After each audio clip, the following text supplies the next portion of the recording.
एक समय श्री गुरु गोविंद सिंह जी हिमाचल प्रदेश के मंडी शहर में जा पहुँचे। वहाँ के राजा सिद्ध सेन थे, जिन्होंने उनका बहुत आदर सत्कार किया। गुरु साहिब उस स्थान पर लगभग 6 महीने रुके।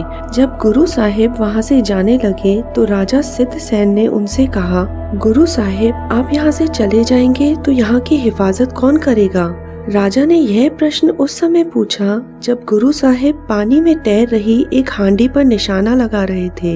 गुरु साहिब ने हांडी पर गोली चलाई और वह गोली हांडी को तोड़ने की बजाय उसमें एक छेद करते हुए निकल गई। इसके पश्चात गुरु साहिब ने एक वचन कहे, जैसे बची ये हांडी वैसे बचेगी तेरी मांडी, जो मांडी को लूटेंगे आसमानी गोले छूटेंगे।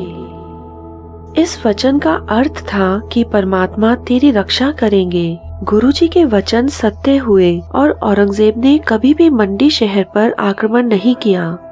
मंडी शहर में आज भी वह गुरुद्वारा है और वहाँ पर वह बंदूक संगत के दर्शनों के लिए रखी गई है। गुरु साहिब का पलंग जिस पर उन्होंने विश्राम किया था एवं उनका रिबाब वहाँ पर संगत के दर्शनों के लिए रखा है।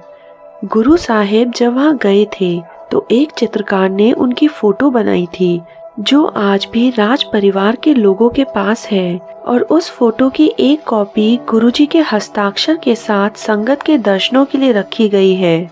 जब भी आप हिमाचल प्रदेश मंडी जाएं, तो इस ऐतिहासिक गुरुद्वारे के दर्शन करना न भूलिएगा।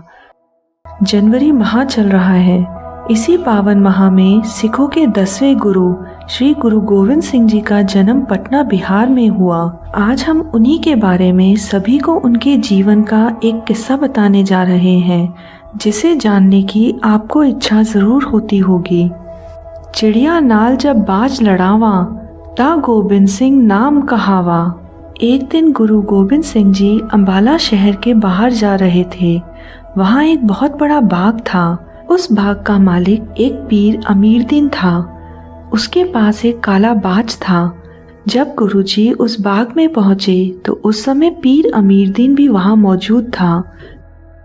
गुरुजी का सफेद बाज पीर को बहुत अच्छा लगा और वह यह सोचने लगा, इतना सुंदर बाज है, मैं किस तरीके से इस बाज को अपना बना सकता हूँ। उसने श्री गुरु गोविंद सिंह जी को चुनौती दी। मैं तुम्हें इस बात की चुनौती देता हूँ कि मेरे काले बाज से तुम अपना सफेद बाज लड़वाओ। जिसका बाज जीतेगा वह इन दोनों बाजों का मालिक हो जाएगा। गुरुजी पीर अमीरदीन की मंशा को भाप गए थे। उन्होंने ऐसा करने से मना कर दिया और कहा कि वह पीर के बाज से बाज को नहीं, चिड़िया को लड़वाएंगे। पीर गुरुजी की बात को सुनकर हंसने लगा। क्या बात करते हो मियाँ, चिड़िया से बाज को लड़वाओगे? कभी ऐसा भी हो सकता है। चिड़िया नाल जब बाज लड़ावा, ता गोविंद सिंह नाम कहावा। गुरुजी ने अपनी कृपा दृष्टि पेड़ पर बैठी 2 चिड़ियाओं पर डाली। दोनों चिड़ियाओं ने बड़ी हिम्मत से लड़ाई की और अंत में बाज को जान से मार दिया। पीर को अपनी गलती महसूस हुई और उसने गुरुजी के मान में एक मंच बनवाया, जिस स्थान पर आज गुरुद्वारा बादशाही बाग है। यह गुरुद्वारा अम्बाला में स्थित है। गुरुओं की हर बात में राज था। आप जानते हैं कि गुरु गोविंद सिंह जी अपने साथ सफेद बाज क्यों रखते थे?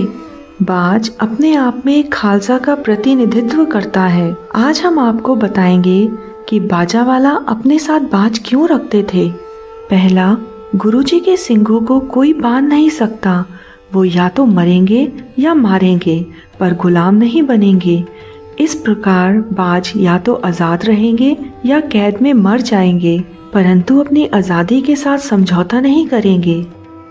दूसरा, जिस तरह से सिंह बहादुर, हिम्मत वाले व अपने साथ हमेशा कृपाण रखते हैं, मुश्किल पलों में बिना वक्त गंवाए अपने दुश्मनों पर आक्रमण करते हैं और उन्हें बचने का मौका तक नहीं देते, उसी प्रकार बाज भी अपने शिकार को अपने हथियार रूपी पंजों से बचने का मौका नहीं देता।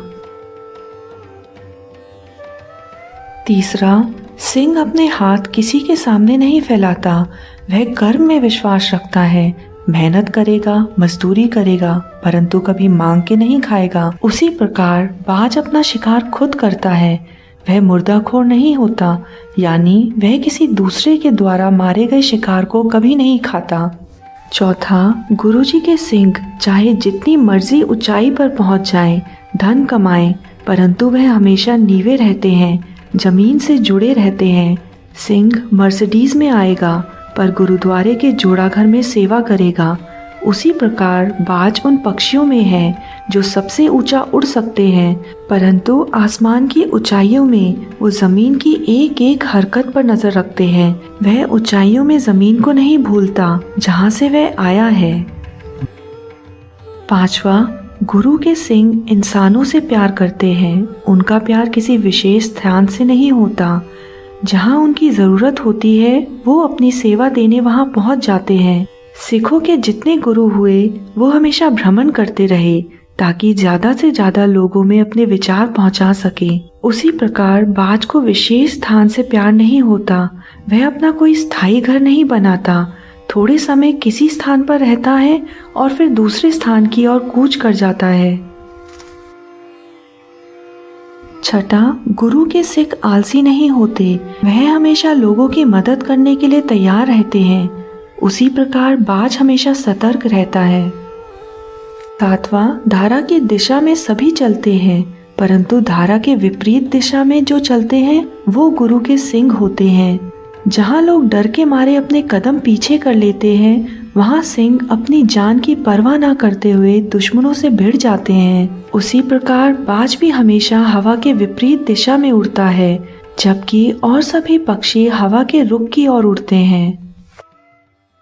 हमने आप लोगों को श्री गुरु नानक देव जी एवं जैन मुनियों के बीच वाद विवाद को दिखाया है। बहुत से लोगों ने यह पूछा था कि वहाँ कोई गुरुद्वारा भी है, इसलिए हम सभी को बताना चाहते हैं कि जिस स्थान पर श्री गुरु नानक देव जी ने जैन मुनियों को जीवन और मृत्यु का चक्र समझाया था, उन्हें यह बताया था कि मुंह पर पट्टी बांधने और इसी प्रकार के कोई और उपाय करने से तुम उस जीव या कीट पतंगों की मृत्यु को नहीं रोक सकते जिसकी मृत्यु तय है। उस पवित्र स्थान पर आज गुरुद्वारा साहिब कोलायत है। इस गुरुद्वारे को गुरुद्वारा पहली पातशाही के नाम से भी जाना जाता है और यह गुरुद्वारा राजस्थान के बीकानेर डिस्ट्रिक्ट में स्थित है।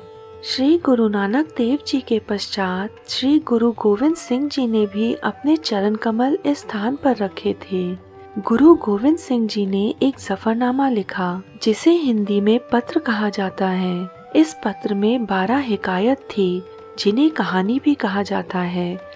हर एक कहानी एक शिक्षा देती है। गुरु गोविंद सिंह जी ने यह जफरनामा भाई दया सिंह को औरंगजेब तक पहुंचाने को कहा। गुरु जी ने भाई दया सिंह से यह भी कहा कि जब औरंगजेब को तुम यह पत्र सौंपो तो निडर रहना और अपनी बात बेबाकी और हिम्मत से रखना।